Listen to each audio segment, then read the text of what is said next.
Hello guys, welcome to Graders Acad. Myself Nandini. So today is our third lecture of third chapter of Pol Science. हमने first और second lecture जो था वो कर लिया था, हमने प्रीवियस क्लासेस में करा है, जिसका लिंक आपको डिस्क्रिप्शन में मिल जाएगा. तो गाइज वो दोनों लेक्चर बहुत इंपॉर्टेंट थे. ये चैप्टर पूरा मैं बार बार बोल रही हूँ बहुत इंपॉर्टेंट है, थोड़ा डिफ़िकल्ट भी है. तो आप पहले वो वाले दो लेक्चर्स देखिएगा जो आपको लिंक मिल जाएगा डिस्क्रिप्शन में, पहले वो देखिएगा. उसके बाद आप थर्ड पार्ट देखिएगा तो आपको और अच्छे से समझ में आएगा. ये थर्ड पार्ट जो है आपका ऑलमोस्ट लास्ट पार्ट है, मतलब ऑलमोस्ट नहीं, लास्ट पार्ट ही, और बहुत छोटा सा पार्ट इसका रह गया है, वो मुझे आज करवाना है. तो मैं बिना टाइम वेस्ट करे आज का लेक्चर स्टार्ट कर रही हूँ. आज के लेक्चर में सबसे पहला हमारा जो टॉपिक है वो है चैलेंजेस टू पॉलिटिकल पार्टीज़, कि पॉलिटिकल पार्टीज़ को क्या क्या चैलेंजेस फेस करने पड़ते हैं. अब हमें लगता है कि पॉलिटिकल पार्टीज़, हम पॉलिटिक्स में चले जाएंगे, हमारे पास बहुत सारा पैसा आ जाएगा. मोस्ट ऑफ द लोगों के माइंड में ये चीज़ होती है कि पॉलिटिकल पार्टीज़ का क्या मतलब है, पैसा, पावर. ऐसा नहीं होता. पॉलिटिकल पार्टीज़ के पास अगर पैसा और पावर होती है तो बहुत सारे उनको चैलेंजेस भी फेस करने पड़ते हैं. सब कुछ स्मूथ नहीं होता, उनको बहुत सारा चैलेंजेस भी फेस करने पड़ते हैं. तो वो क्या क्या चैलेंजेस होते हैं? पहला चैलेंज है lack of internal democracy. Internal democracy उनके अंदर नहीं होती है. इंटरनल डेमोक्रेसी का क्या मतलब है? हम यहाँ पे पॉलिटिकल पार्टी के अंदर की बात कर रहे हैं, मतलब पॉलिटिकल पार्टी में जो जो मेंबर्स होते हैं उनसे हम रिलेटेड बात कर रहे हैं. पॉलिटिकल पार्टीज़ के अंदर भी कुछ पोस्ट होती हैं, एक कोई हाई पोस्ट होती है, कोई लो पोस्ट होती है, तो उसके रेगुलर इलेक्शंस होने चाहिए. पर लेकिन पॉलिटिकल पार्टीज़ के अंदर वो रेगुलर इलेक्शंस नहीं करवाते हैं. इंटरनल इलेक्शंस जो होते हैं वो नहीं करवाते हैं, ना ही मेंबरशिप रजिस्टर्स बनाते हैं, और ऑर्गेनाइजेशनल मीटिंग्स वगैरह भी नहीं रखते हैं. ठीक है. तो जो ऑर्डिनरी मेंबर होता है ना पार्टी का, उसको सफिशिएंट इन्फॉर्मेशन नहीं मिल पाती है कि पार्टी के अंदर चल क्या रहा है. तो उससे क्या होता है कि उसका कनेक्शन टूट जाता है पार्टी से, ना वो डिसीज़न लेने में कोई उनका योगदान रहता है, तो उनका कनेक्शन टूट जाता है पार्टी से, जिससे वो नेग्लेक्टेड फील करते हैं. उनको कुछ पता ही नहीं होता पार्टी में चल क्या रहा है, क्या डिसीज़न लेना है. ना कोई पोस्ट, ना कोई इलेक्शंस होते हैं उसमें, ठीक है, ना कोई वोटिंग वगैरह होती है. तो इससे क्या होता है कि जो वो मेंबर्स होते हैं जो नेग्लेक्टेड फील करते हैं, वो पार्टी को स्विच कर देते हैं और वो किसी और पार्टी में शिफ्ट हो जाते हैं, जिससे कि जो पर्सन की लॉयल्टी ख़त्म हो जाती है, और जो सीक्रेट्स जो एक पार्टी के सीक्रेट्स हैं वो दूसरी पार्टी को भी पता चल सकते हैं. तो ये बहुत बड़ा ड्रॉबैक होता है और चैलेंज होता है सब कुछ मैनेज करना. ठीक है ना. सेकंड है आपका पार्ट कि सेकंड चैलेंज आपका है dynastic succession is related to the first one.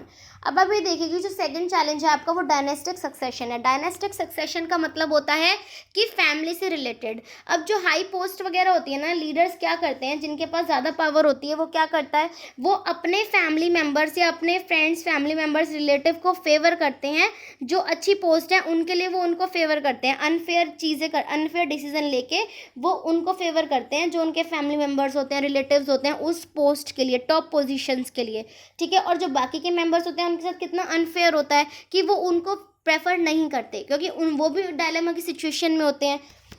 तो आप कई बार ये चीज़ नोटिस करेंगे, अगर आपको पता हो थोड़ा बहुत, आपने कभी सुना हो कि जो टॉप पोजीशंस में होते हैं ना, हमेशा कौन होता है, कौन कंट्रोल करता है टॉप पोजीशंस को, या तो फैमिली मेंबर्स, लीडर्स के, या फिर रिलेटिव्स, या फिर फ्रेंड्स या फैमिली, ये सभी वो करते हैं. पर लेकिन जो बाकी के मेंबर्स हैं वो एक्सपेक्ट कर रहे होते हैं कि क्या पता हमें मिले वो पोस्ट, पर लेकिन उनके लिए अनफेयर चीज़ हो जाती है, क्योंकि वो अपने फैमिली मेम्बर्स को ही उनको देना पड़ता है, फैमिली मेम्बर्स को वो जो पोजीशन होती है.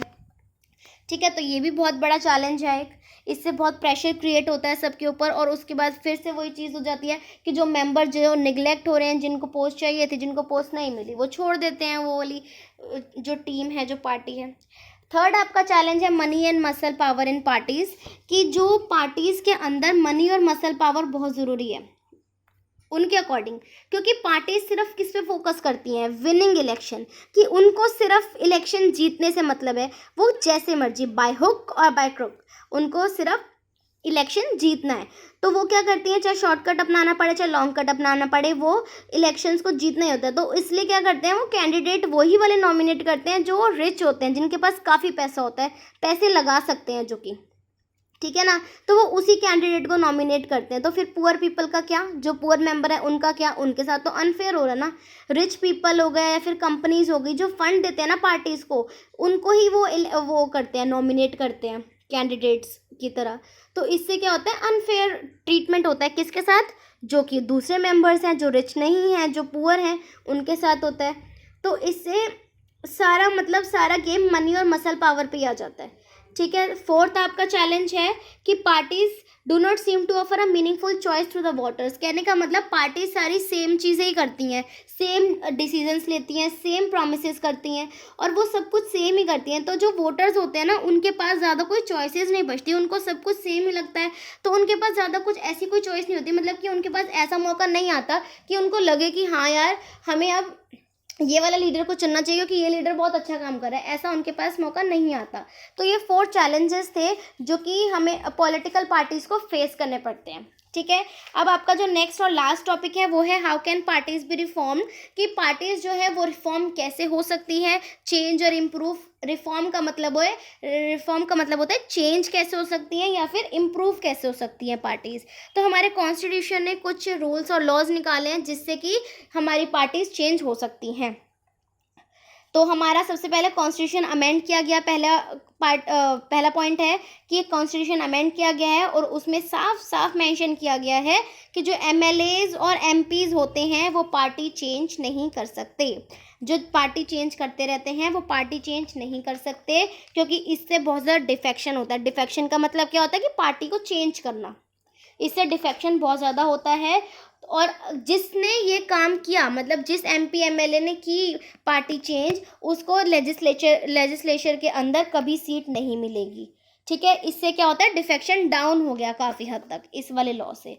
सेकंड है आपका जो सुप्रीम कोर्ट है उसने पास किया है ऑर्डर कि मनी और क्रिमिनल्स का इन्फ्लुएंस दूर रखें। कहने का मतलब ये है कि ये बहुत मैंडेटरी कर दिया गया है कि इलेक्शन कॉन्टेस्ट करने से पहले आपको इलेक्शन कमीशन को अपना एफिडेविट फाइल करवाना पड़ेगा, अपना क्रिमिनल बैकग्राउंड आपको उनको बताना पड़ेगा, आपके पास कितनी प्रॉपर्टी है आपको ये बताना पड़ेगा, जिससे कि पब्लिक की आइज़ में ट्रांसपेरेंसी आ जाए।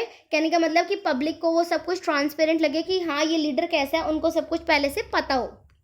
ठीक है, थर्ड आपका है इलेक्शन कमीशन। जो है इलेक्शन कमीशन ने एक ऑर्डर पास किया है कि पॉलिटिकल पार्टीज़ को इनकम टैक्स फाइल करना बहुत ज़रूरी है, चाहे फॉर्मेलिटी के लिए ही सही, पर लेकिन उनको इनकम टैक्स वो करना पड़ेगा, फाइल करना पड़ेगा। ठीक है, अब कुछ ये थे जो इन्होंने इन्होंने स्टेप्स लिए कि हमें कैसे कैसे क्या क्या करना है, या फिर पार्टीज़ के अंदर चेंजेस लाने के लिए, इम्प्रूवमेंट लाने के लिए इन्होंने स्टेप्स अपनाए। अब कुछ ऐसे स्टेप्स भी हैं जो सजेशंस की तरह हैं, कि कुछ ऐसे सजेशंस भी है कि ये भी आप कर सकते हो जिससे कि पॉलिटिकल पार्टीज़ के अंदर और चेंजेस और इम्प्रूवमेंट आए। अब वो कौन से स्टेप्स हैं, देखिए। पहला ये है आपका कि आपको एक लॉ बनाना चाहिए जिससे कि जो पॉलिटिकल पार्टीज़ हैं उनके इंटरनल अफेयर्स को रेगुलेट किया जाए। जैसे कि इंटरनल इलेक्शंस होते हैं उनको रेगुलेट या रेगुलर बेसिस पे किया जाए। प्रॉपर रजिस्टर बनाया जाए जो आपकी मेंबर्स हैं पार्टी के अंदर, उनमें उनके लिए प्रॉपर रजिस्टर बनाया जाए, सारी फैसिलिटीज़ उनको दी जाए। तो इंटरनल जब अफेयर सॉल्व होंगे तो जो आपका सबसे पहला चैलेंज या फिर लैक ऑफ इंटरनल डेमोक्रेसी वो ख़त्म हो जाएगा। सेकंड आपका है कि ये मैंडेटरी कर देना चाहिए कि पॉलिटिकल पार्टीज़ को अबाउट 1/3 जो नंबर ऑफ़ टिकट्स हैं, 1/3 या फिर कुछ number of tickets women candidates के लिए छोड़ने चाहिए। वुमेन कैंडिडेट्स को भी राइट देना चाहिए पॉलिटिकल पार्टीज़ को। उसके बाद थर्ड है आपका कि स्टेट फंडिंग ऑफ इलेक्शंस होनी चाहिए। मतलब जब भी इलेक्शंस का टाइम आता है तो गवर्नमेंट को इलेक्शन वाली पार्टीज़ को या फिर पॉलिटिकल लीडर्स को कुछ मनी, कुछ ऐसा अमाउंट देना चाहिए जिससे कि वो अच्छे से इलेक्शन लड़ सके, इलेक्शन के सारे एक्सपेंसेस उठा सकें। ठीक है, चाहे आप उन्हें पेपर, टेलीफोन या जो मतलब कोई चीज़ें बांट दो, मतलब गवर्नमेंट को अपनी तरफ से देना चाहिए, जो कि पार्टीज़ अपनी तरफ से करती हैं गवर्नमेंट को देना चाहिए, जिससे कि जो थोड़ी पुअर पार्टी है जो नहीं कर पाती वो भी कर पाए। ठीक है, तो ये कुछ सजेशंस थे, ये हम कर सकते हैं। कुछ और सजेशंस भी हैं, जैसे कि पॉलिटिकल पार्टीज़ के ऊपर पीपल को ही प्रेशर क्रिएट करना चाहिए। जो कॉमन पीपल हैं उन्हीं को प्रेशर क्रिएट करना चाहिए पॉलिटिकल पार्टीज़ के ऊपर कि हमें यही चाहिए, जिसकी वजह से जो कॉमन पीपल हैं उनकी नीड भी पूरी होगी, उनकी डिमांड भी सुनी जाएगी। क्योंकि जब वो प्रेशराइज करेंगे तो जब कॉमन पीपल प्रेशराइज करेगा तो उनके ऊपर एक प्रेशर बनेगा और उनके ऊपर इस चीज़ का भी डर रहेगा कि अगर हमने ये नहीं किया, उनकी डिमांड पूरी नहीं करी, तो अगली बारी वो इलेक्ट नहीं करेंगे हमें, या फिर इस बारी हमें वोट्स नहीं मिलेंगे। ठीक है, तो ये कुछ सजेशंस थे। तो गाइज ये वाला चैप्टर तो आपका यहीं पे ख़त्म होता है। ये वाला चैप्टर आपका यहीं पे ख़त्म होता है। ये मैंने 3 पार्ट्स में चैप्टर करवाया, इंपॉर्टेंट चैप्टर था इसलिए मैंने धीरे धीरे स्लो चैप्टर करवाया। ये 3 पार्ट्स में करवाया है मैंने। सो आपको अच्छा लगा हो तो इसको लाइक भी करना, और कोई भी डाउट हो, कुछ भी आपको प्रॉब्लम हो इसमें, किसी भी बुक में से पढ़ लेना आप। अगर कोई भी आपको प्रॉब्लम हो, कोई भी डाउट हो किसी भी टॉपिक में, तो आप मुझे कमेंट सेक्शन में कमेंट करके बता सकते हैं। और बस गाइज इसको पढ़ लेना, इसके एक्स्ट्रा क्वेश्चन जब मैं कराऊंगी तो और अच्छे से समझ में आएगा आपको 10 ईयर से। बस इसको पढ़ लेना guys. So okay, I am ending this lecture here. Hope you like it, and if you like it, then please give it a thumbs up and don't forget to subscribe my channel. So okay guys, bye bye, take care.